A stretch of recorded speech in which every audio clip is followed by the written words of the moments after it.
Hi, it's Contessa.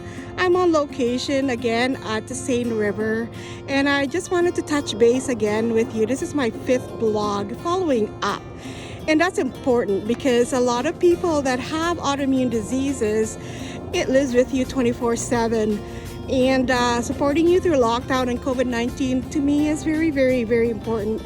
I did start a support group back in the beginning of the year, and we had some gatherings and had some families, husbands and wives with children, and just to listen to their journey with a disease. So you can listen to the previous blogs.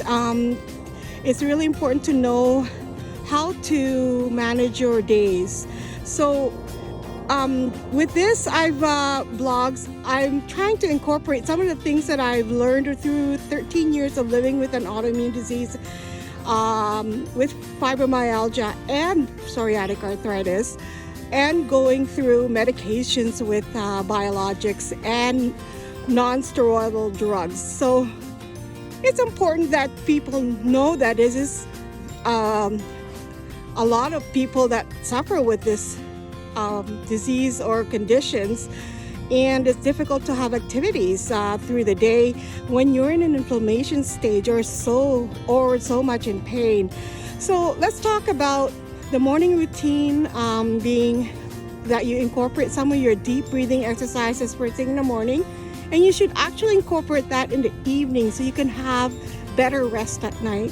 You're not going to be sleeping all night long because a lot of times you're in so much pain and tossing and turning. So if you are just frustrated with that, please don't, because you can incorporate naps through the day, and that's actually one of the best things you can do for managing the disease, is incorporating those naps even in between activities.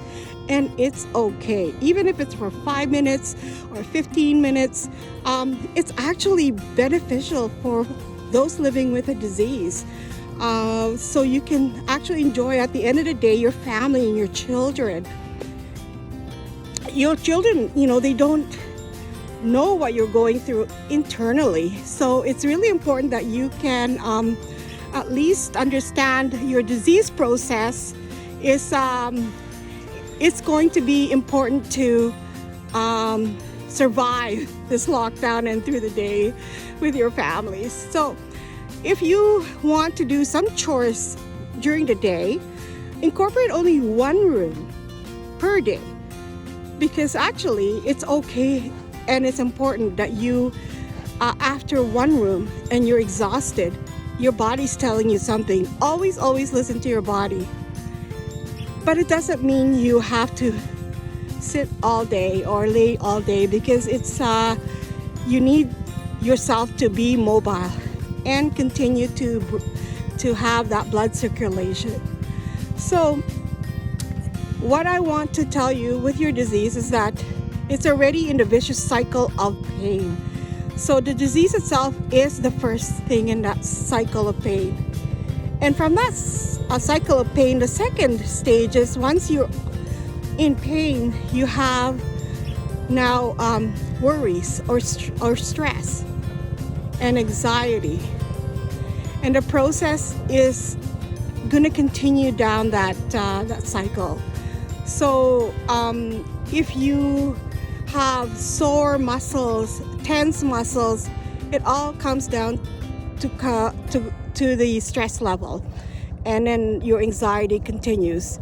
So where are you going to stop those processes is where it's important, because you're now recognizing that your disease is the first stage of that cycle of pain. And if you can somehow come up with something to have disruption, to be able to not get to the stage of stress and anxiety, there's a lot of things that you can do to manage that. So meaning, if you can do activities, you'll feel better.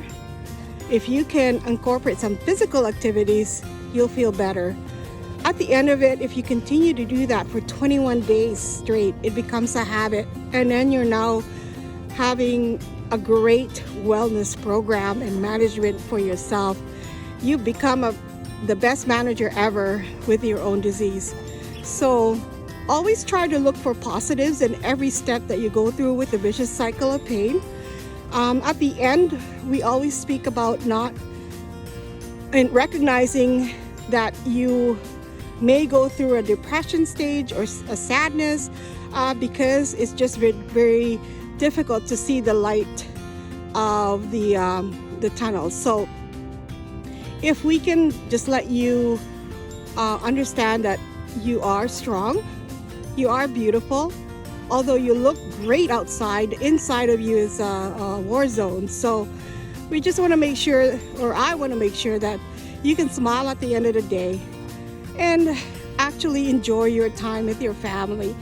And it's important to learn about this, because then you can teach your family, your partner, your children, that mom is actually a warrior or dad is actually a warrior, and that through this you'll be a superhero, because not only have you given yourself the positive outlook in self-managing, but also your children will understand that, wow, dad's sick or mom is sick, and it's actually okay. So we want to make sure that you survive through this lockdown, and finding activities through the day.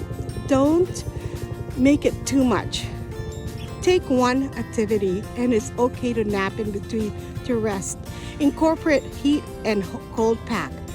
Cold pack is good when you're very inflamed stage. You can see if you're red or swollen.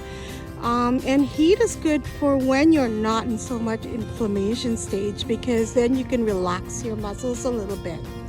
But it's important for you to be walking for a stroll, for even a short or brief period, because it's really important to do so with those joints and muscles to be circulated throughout the day. So if you can even stand and march in a spot for 5 minutes to 15 minutes, a fitness level is 30 minutes. And we talked about incorporating 30 minutes or 15 minutes through your day of physical activity, which is cardio, to circulate your blood and also your joints and muscles. You can do some strengthening exercises with some of the things in your household. It doesn't even have to be any barbells or anything that has some heavy weights in it. It could be a band, or it could be one of those foamies that you can use for your stretching and your strengthening. It's good to have the stretches every day. It's good to have the cardio every day. Your strengthening part, where you're building your muscles, it could be every other day, every third day. And don't be worried that you haven't done for the next day, because it's okay to rest if you're not feeling that great. But as long as you can get up and do the same thing the next day. So if you can organize, the first time, maybe once a week, and then you can continue with twice a week. But it's good to have at least 2 to 3 times a week.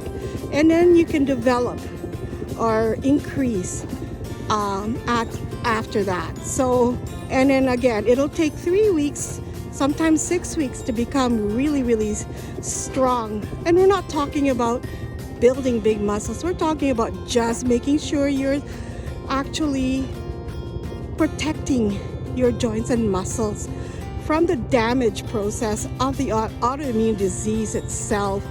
And we all know that it wants to attack every joint, muscle, tendon, what have you. So be kind to yourself. Be good to everyone else. And please understand that you are beautiful. You can do this. And if you continue to see my blogs, I'll try to continue to do it every week.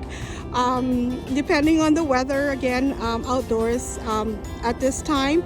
I thank you for the time that you've given me. Subscribe, like, and share this video for others who really need it most. I would appreciate that, and I thank you. Goodbye and cheers and God bless.